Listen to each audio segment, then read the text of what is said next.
நக்கிரன் கோபால் அவர்கள் அதிகாலை பொழுதுகளில் நாகப்பாவை கட்டிய மரத்திலிருந்து அவிழ்த்து ஓடிவிடுமாறு அறிவுறுத்துகிறார். யார் அவிழ்த்து விட்டது என்கிற கேள்வி கணைகள் இயக்கத்திற்குள்ளேயே பெரும் செய்தியாக பரப்பப்பட்டது. அனைவரும் அமைதி காத்தார்கள். அவிழ்த்து விட்டவர் யார் என்று தெரியாமலேயே மூடி மறைத்தார்கள்.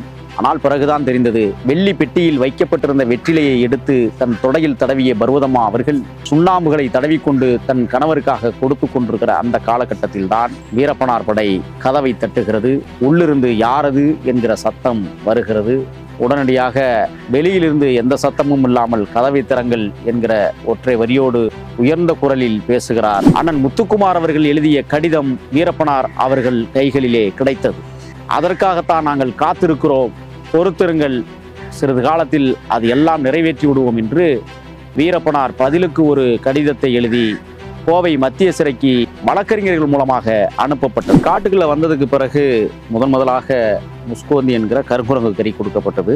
அவர் அதை மறுதளித்தார். காரணம் என்னன்னா, என்னங்க இதெல்லாம் புதுசாக தர்றீங்க, நான் இதெல்லாம் சாப்பிட்டதில்லை. வீரப்பனார் சொன்னார், பெரியவரை சாப்பிட்டு பாருங்க, ரொம்ப நல்லா இருக்கும், உடம்புக்கும் நல்லது அப்படின்னாரு. சமையல் பணிகள் செய்து கொண்டிருக்கிற போது ராஜகுமாரே வந்து பக்கத்தில் உட்காந்து நானும் செய்கிறேன்னு சொல்லிட்டு அவரும் செஞ்சிருக்கிறாரு. சமையல் பணியெல்லாம் வந்து நானும் செய்கிறேன், எனக்கும் செய்ய தெரியும்னு சொல்லி செஞ்சிருக்கிறாரு. இப்போ பார்த்தீங்கன்னா உணவு முறைகளில் நடிகர் ராஜகுமாருக்கு தனியாகவோ அல்லது வீரப்பனார் குழுவுக்கு தனியாகவோ செய்யவில்லை. எல்லாம் ஒரே சமையல் தான். ஏனென்றால் அங்கே சமைப்பது என்பதே அரிதானது. ஏனென்றால் சமைக்கிற போது புகை தெரியாமல் சமைப்பதும் நெருப்பு தெரியாமல் சமைப்பதுங்கிறது அங்கே உள்ள தேவையாக கருதப்பட்ட காரணத்தால் ஒருவேளை மட்டுமே சமைப்பதை ராஜகுமார் அவர்களை அழைத்து சென்றதற்கு பிறகு வாடிக்கையாக வைத்திருந்திருக்கிறார். நாகப்பா மாரடைக்கு என்கிற ஒரு உதவி இயக்குனர் வீரப்பனார் அவர்கள் படுத்து உறங்கி கொண்டிருக்கிற நேரத்தில் நாகப்பா மாரடைக்கு அவர்கள் இரவு முழுவதும் தூங்காமல் எப்படியும் தன் தலையை தான் வீரப்பன் வெட்டி வைக்கப் போகிறான் என்று இவருக்குள்ளேயே ஒரு எண்ணம் ஏற்பட்ட காரணத்தால் அறிவாளை பயன்படுத்தி வீரப்பனாரை வெட்ட முயல்கிறார். உறங்கி கொண்டிருக்கிற நேரத்தில் வெட்டுகிற போது அண்ணன் முத்துக்குமார் அவர்கள் எழுதிய கடிதம் வீரப்பனார் அவர்கள் கைகளிலே கிடைத்தது. அதற்காகத்தான் நாங்கள் காத்திருக்கிறோம், பொறுத்திருங்கள், சிறிது காலத்தில் அது எல்லாம் நிறைவேற்றி விடுவோம் என்று வீரப்பனார் பதிலுக்கு ஒரு கடிதத்தை எழுதி கோவை மத்திய சிறைக்கு வழக்கறிஞர்கள் மூலமாக அனுப்பப்பட்டது. ஜூலை இறுதி வாரங்களில் நடிகர் ராஜகுமார் அவர்கள் பண்ணை வீட்டிற்கு வந்திருக்கிறார் என்கிற செய்தி அன்றைய காலகட்டங்களில் இருந்த பேஜர் கருவி மூலமாக வீரப்பனாருக்கு தகவல் தெரிவிக்கப்படுகிறது. பேஜர் கருவியை அண்ணன் சேத்துக்குழியார் அவர்கள்தான் கையாளுவார்கள். இந்த சூழலில் மிகப்பெரிய ஏக்கர் கணக்கில் கரும்பு விவசாயமும் பப்பாளி விவசாயமும் செய்து கொண்டிருந்த வேலையாட்கள் வீரப்பனாருக்கு தெரியாமலேயே ரகசியமாக ஒரு தகவல் வருகிறது. மாப்பிள்ளை ஊருக்கு வந்து விட்டார் என்று பேஜர் கருவியின் மூலமாக செய்திகள் பரிமாற்றம் செய்யப்படுகிறது. நாங்களும் உடனடியாக ஊருக்கு புறப்பட்டு வருகிறோம் என எதிர் திசையில் இருந்த சேத்துக்குழியார் அவர்களும் குறுஞ்செய்தியை அனுப்புகிறார். கனகச்சிதமாக நாள் நிறைவேற்றப்பட்டது. அந்த நாளில் இதே மாலை பொழுதில் எப்பொழுதும் ஒரு மிகப்பெரிய சம்பவங்களை நடத்துவார்களே, ஆனால் அவர்கள் கடலை மாவில் தயாரிக்கப்பட்ட பொருட்களை தயார்படுத்தி வைத்துக் கொள்வார்கள். காரணம், ஒரு அழைத்து செல்கிற நிகழ்ச்சியோ அல்லது காவல் நிலையத்தை தாக்குதல் நிகழ்ச்சியோ அல்லது அதிரடிப்படை என்று சொல்லக்கூடிய அட்டூழிய படையோடு யுத்த களத்தின் காட்சியாக இருந்தாலோ இது போன்ற கடலை மாவில் செய்யப்பட்ட காராச்சேவு, முறுக்கு, அதிரசம் போன்ற பொருட்களை தயார் செய்து கொள்வார்கள். குறிப்பாக அதிகமாக காராச்சேவையை பயன்படுத்துவார்கள். அப்பொழுது ஆளுக்கு ஒவ்வொரு கிலோ என்கிற விகிதாச்சாரப்படி காராச்சேவை பகிர்ந்து பிரித்து எடுத்துக் கொள்வார்கள். தண்ணி அனைவருக்கும் பொதுவானது என்பதால் தண்ணியை சுமப்பதற்கென்றே ஒருவரை நியமிப்பார்கள். ஒரு பெரிய வெள்ளை கேன்ல ஒரு 25 லிட்டர் கொள்ளளவு கொண்ட அந்த தண்ணியை தூக்கிட்டு தான் வரணும். இப்படியான ஒரு சூழல் அங்கே காடுகளில் உருவாக்கப்பட்டது. அந்தி நேர பொழுதுகளில் தொட்டக்காசனூருடைய இடுகாடு என்று சொல்லக்கூடிய இடத்தில் தங்கியிருக்கிறார்கள். செய்தி சரியாக இருக்கிறது. பேசரில் வந்த செய்தி உறுதியானது. வீரப்பனார் படை, தமிழ்நாடு விடுதலை படையினுடைய தலைவர் மாறன் தலைமையிலான அந்த படையும் தொட்டக்காசனூரை நோக்கி பயணமாகிறது. அடர்ந்த வனப்பகுதிக்குள் சென்று கொண்டிருந்த வீரப்பனார் படை சமதள காடுகளின் வயற்பரப்புகளில் நடந்து கல்மண்டிபுரம் அந்த ஊர் எல்லையினுடைய மேற்கு திசையில் நகர்ந்து தொட்டக்காசனூரை அடைகிறது. தொட்டக்காசனூர் குண்டலுப்பேட்டை தாளவாடி மார்க்கச்சாலையாக அவருடைய வீடு இருக்கும். பண்ணை வீடு, அவருடைய தாத்தா காலத்தில் கட்டப்பட்ட பண்ணை வீடு வடக்கு புறமாகவும், இவருடைய காலத்தில் கட்டப்பட்ட பெரிய மாளிகை தெற்கு புறமாகவும் இருக்கும். அப்பொழுதுதான் அந்த சதி திட்டம் மிகப்பெரிய அளவிலே நடாத்தப்படுகிறது. வீரப்பனாருடைய படையைச் சேர்ந்த ஒவ்வொருத்தருக்கும் தனித்தனி வேலைகள் பகிர்ந்தளிக்கப்படுகிறது. குறிப்பாக மின்சாரத்தை துண்டிப்பதும் தொலைத்தொடர்பை துண்டிப்பதுமாக ஒவ்வொருத்தருக்கும் ஒவ்வொரு வேலை. பண்ணை வீட்டிலே ஒரு படைப்பிரிவும் புதிதாக கட்டப்பட்ட மாளிகையிலே இன்னொரு படைப்பிரிவும் இரண்டாக பிரித்து நடிகர் ராஜ்குமார் அவர்களை அழைத்துச் செல்வதற்கான கனகச்சித ஏற்பாடுகளை செய்து முடித்தது இரவு 7 மணி. பௌர்ணமி நிலவு நேரம். நடந்து செல்வதற்கு தடை இல்லை. காடுகளை கடந்து போவதற்கும் தடையில்லாத காலப்பகுதி. வீட்டிற்குள் சாப்பிட்டு விட்டு வெள்ளி பெட்டியில் வைக்கப்பட்டிருந்த வெற்றிலையை எடுத்து தன் தொடையில் தடவிய பர்வதம்மா அவர்கள் சுண்ணாம்புகளை தடவிக்கொண்டு தன் கணவருக்காக கொடுத்து கொண்டிருக்கிற அந்த காலகட்டத்தில்தான் வீரப்பனார் படை கதவை தட்டுகிறது. உள்ளிருந்து யாரது என்கிற சத்தம் வருகிறது. உடனடியாக வெளியிலிருந்து எந்த சத்தமும் இல்லாமல் கதவை திறங்கள் என்கிற ஒற்றை வரியோடு உயர்ந்த குரலில் பேசுகிறார் வீரப்பனார் அவர்கள். கதவு திறக்கப்படுகிறது. உள்ளே நுழைந்த வீரப்பனார் படை சட்டை அணியாமல் நாற்காலியில் உட்கார்ந்திருந்த ராஜ்குமார் அவர்களை அழைத்து செல்வதற்கான திட்டத்தை கச்சிதமாக செய்து முடிக்கிறது. மொத்தம் 13 நிமிடங்கள் மட்டுமே அந்த இடத்தில் வீரப்பனார் படை, விடுதலை படை இருந்தது. அதை கச்சிதமாக பயன்படுத்தி கொண்ட வீரப்பனார் படை ராஜ்குமார் அவர்களுக்கு மருந்து மாத்திரைகளையும் வெத்தலை பெட்டியையும் வெள்ளை சட்டையையும் எடுத்துக்கொண்டு அழைத்து செல்கிற போது பர்வதம்மா கதறி அழுகிறார். அழுகிற நேரத்தில் அவர் தாலி பிச்சை கேட்கிறார் வீரப்பனார் இடத்திலே. வீரப்பனார் அவர்கள் சொன்னார்கள், உன் தாலிக்கு ஒரு நாளும் பங்கம் செய்ய மாட்டேன், உனக்கு அண்ணனாக நான் இருப்பேன் என்று பர்வதம்மா அவரிடம் சொல்லிவிட்டு தான் ஏற்கனவே பேசி வைத்திருந்த அந்த ஒளிநாடாவை பர்வதம்மா அவர்களிடம் கொடுக்கிற போது காலை 8 மணிக்கு கொண்டு போய் கொடுத்தால் போதும், அதற்கு முன்னால் கொடுத்து விடக்கூடாது என்று சொல்லிவிட்டு நடிகர் ராஜ்குமார் அவர்களை தொட்டக்காசனூரிலிருந்து அழைத்து செல்கிறது வீரப்பனார் படை. அதற்கு பிறகு பங்களாவில் இருந்த நாகப்பா மாரடைக்கு ராஜ்குமாருடைய மருமகன் கோவிந்தராஜ் உள்ளிட்டோரை தமிழ்நாடு விடுதலைப்படையை சார்ந்தவர் தோழர்கள் அவர்களையும் தன்மயப்படுத்தி அழைத்து செல்கிறார்கள். அங்கிருந்து நடந்தால் மீண்டும் கல்மண்டிபுரம் சுடுகாடு. சுடுகாட்டை கடந்ததும் அடர்ந்த வனப்பகுதி. சுமார் 7-8 கிலோமீட்டர் நடந்தே செல்ல வேண்டும். சிறியதாக மலை குன்றுகள். அந்த மலை குன்றுகளை தாண்டி மேலே ஏறி கடந்து விட்டால் மாயாற்றுக்குறை என்று சொல்லுவார்கள். அந்த மாயாற்றுக்குறை நீலகிரி மாவட்டம் பகுதியை உள்ளடக்கிய வனப்பகுதியாகும். குறிப்பாக தெங்குமராட்டா என்கிற சிற்றூர் இந்த பள்ளத்தாக்கு மலைமுகடுகளில் இருந்து அற்புதமாக காட்சி தரும். அங்கிருந்து புதுப்பீர்கடவு என்பது கிழக்கு பக்கமாக வானாந்திர காட்டுக்குள் கடந்து நடந்து செல்ல வேண்டும். அந்த புதுப்பீர்கடவு தான் நடிகர் ராஜ்குமார் அவர்களை அழைத்து சென்று பத்திரமாக வைத்திருந்த இடம் என்பது உலகறிந்த விஷயம். 108 நாட்கள் சுமார் 3 முறை நக்கீரன் கோபால் அவர்கள் பேச்சுவார்த்தை. இறுதி பேச்சுவார்த்தைக்காக மரியாதைக்குரிய ஐயா பல நெடுமாறன், குளத்தூர் மணி உள்ளிட்ட ஒரு குழுவினர் வீரப்பனாருடன் பேச்சுவார்த்தை நடத்துகிறார்கள். பேச்சுவார்த்தைக்கு பிறகு நடிகர் ராஜ்குமார் அவர்கள் 108 நாட்கள் காடுகளில் பத்திரமாக கவனமாக அவருக்கு உடம்பில் ஏற்பட்டிருக்கிற சிறு சிறு நோய்களை கூட குணப்படுத்தக்கூடிய அளவில் வீரப்பனார் படை பணிவிடை செய்தது. ராஜ்குமார் அவர்கள் அங்கே இருந்த மாமிசங்களை விரும்பி உண்ணார்கள். இறுதி நாட்களில் 108 நாட்கள் முடிந்ததற்கு பிறகு வீரப்பனார் படை ராஜ்குமாரை புதுப்பீர்கடவு காட்டினுடைய ஓரத்தின் எல்லையில் கொண்டு வந்து ஐயா பழநெடுமாறனிடத்திலே ஒப்படைத்து அழைத்து செல்லுங்கள் என்று சொல்லுகிற போது நடிகர் ராஜ்குமார் அவர்கள், நான் ஏன் வெளியுலகத்திற்கு செல்ல வேண்டும், காடுகளிலேயே இருக்கிற காலங்களில் நான் பயணித்து போகவே விரும்புகிறேன் என்று சொன்னார். கர்நாடக மக்கள் அவரை ஒரு எதிரியாகவே பார்த்தது என்பது ஏற்றுக்கொள்ள இயலாது.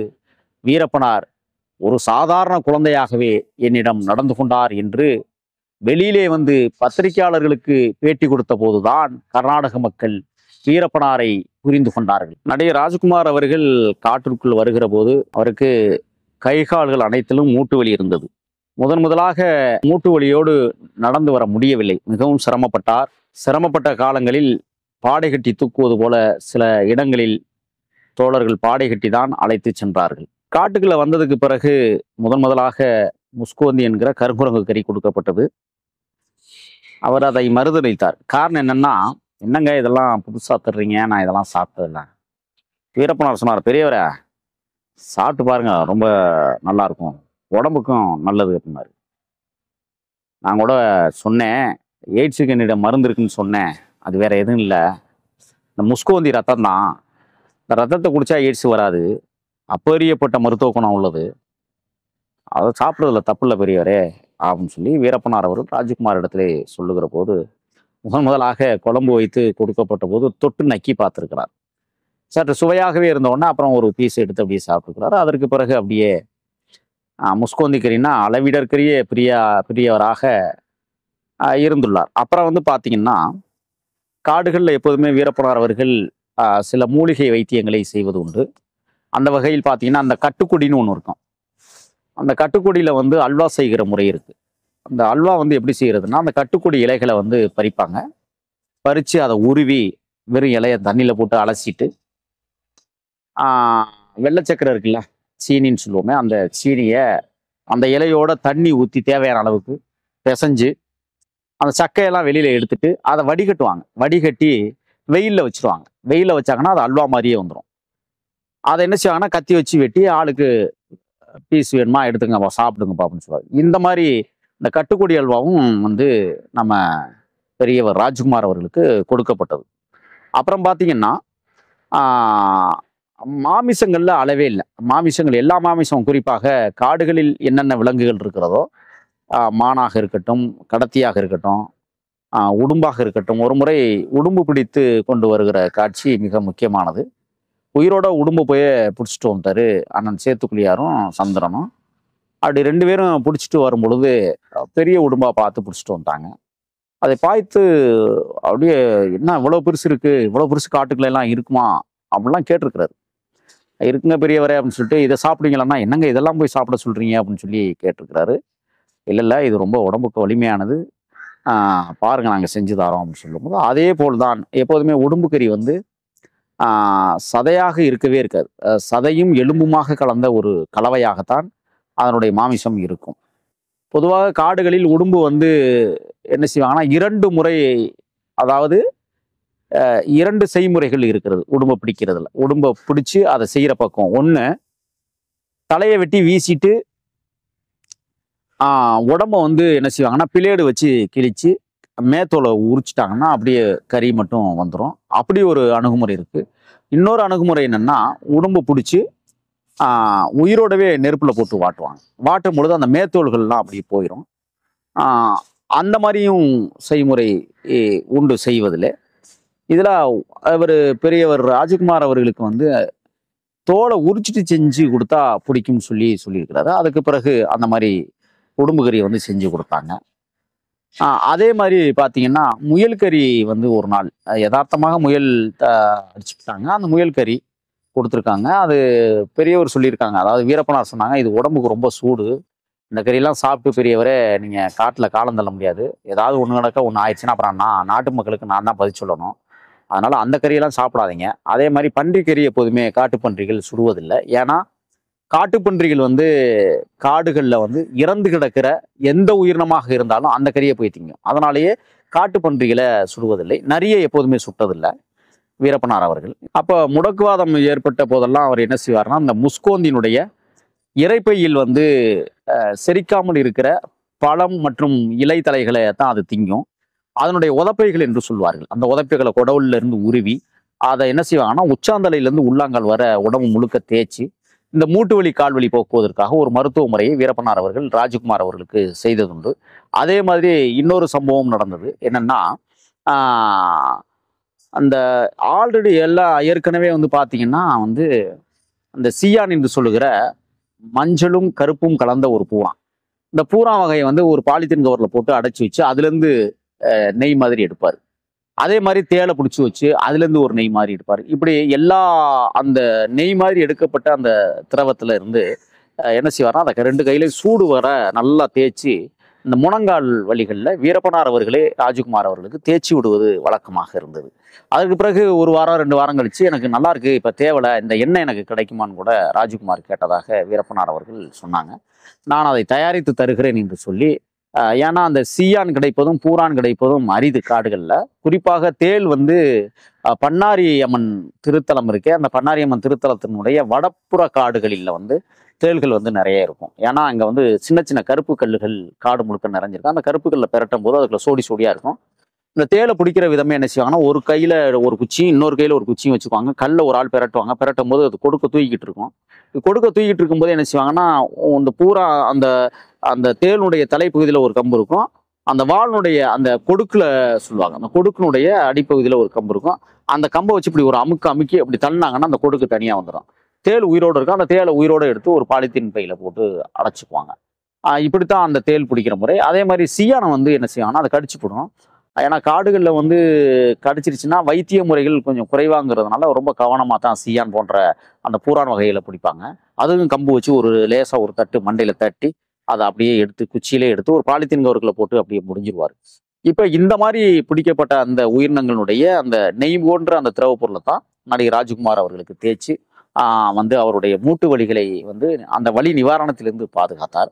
அதோடு மட்டுமல்ல, முடி 108 நாட்கள் அங்கே தங்கியிருக்கிற போது அவருக்கு முடி வெட்டுவது சந்திரன் தான் முடி வெட்டியிருக்கிறார்.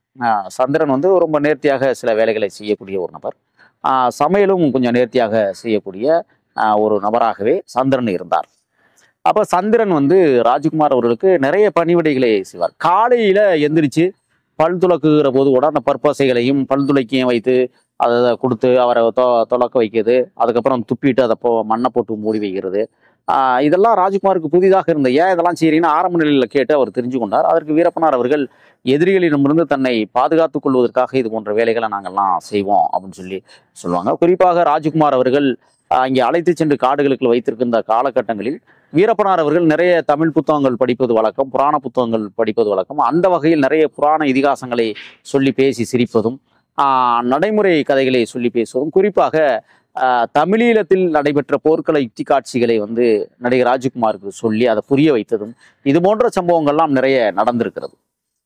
அதற்கு பிறகு பார்த்தோமேனால் உணவு முறைகளிலே 3 வேளையும் சோறு என்பதை தவிர்த்து ராஜ்குமாரை அடர்ந்த காடுகளுக்குள் வைத்திருந்த போது புரோட்டா, சப்பாத்தி போன்ற பொருட்களும் கொடுக்கப்பட்டிருக்கிறது.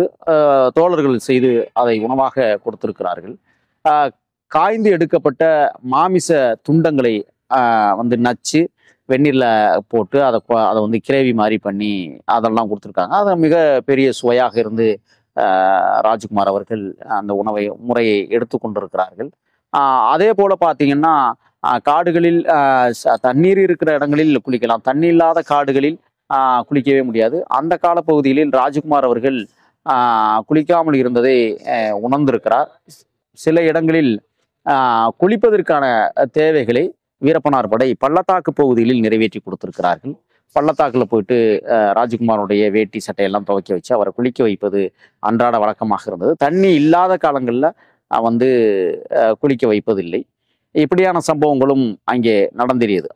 இதை விட என்னன்னா, சமையல் பணிகள் செய்து கொண்டிருக்கிற போது ராஜ்குமாரே வந்து பக்கத்தில் உட்காந்து நானும் செய்கிறேன்னு சொல்லிட்டு அவரும் செஞ்சிருக்கிறார். சமையல் பணியெல்லாம் வந்து நானும் செய்கிறேன், எனக்கும் செய்ய தெரியும்னு சொல்லி செஞ்சிருக்கிறாரு.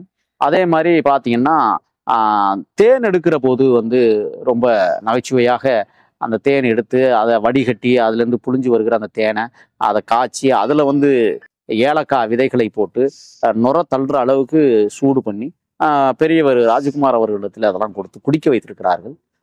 இந்த மாதிரியான ஒரு சூழல்கள் அமைத்து கொண்டதற்கு பிறகுதான் நடிகர் ராஜ்குமாருடைய உடல் வலிமையாக இருந்தது என்றே கூட அவர் 108 நாட்களுக்குள் உணர முடிந்தது என்றே அவர் சொல்லியிருக்கிறார். அதே போல் இன்னொன்று என்னன்னா, காடுகளில் சுற்றுகிற போது இப்ப நடிகர் ராஜ்குமார் என்பவர் மிகப்பெரிய குளிரூட்டப்பட்ட அறையில் படப்பிடிப்பிற்கு போகிற போது கேரவான் போன்ற குளிரூட்டப்பட்ட அந்த பேருந்துகளில் பயணம் செய்வதை வழக்கமாக வைத்திருப்பார். ஆனால் காடுகளுக்குள் வந்ததற்கு பிறகு கேரவான் கிடைக்காது, குளிர்சாதன அறையும் கிடைக்காது. ஆனால் அங்கே அதிக பெரும்பான்சமாக அவர் என்ன செய்வார் என்றால் நிழல் பார்த்தே உறங்குவார், நிழல் பார்த்தே போய் உட்கார்ந்திருப்பார். அவருக்கென்ற ஒரு சுதந்திரத்தை அங்கே கொடுத்தார்கள். அதே போல் ராஜ்குமாருடைய மருமகன் கோவிந்தராஜ், நாகப்பா மாரடைக்கு இவர்கள் எல்லாம் வந்து ஒரு பாதுகாப்பு வளையத்திற்குள் கட்டுப்பாட்டுக்குள் வைத்திருந்தார்கள்.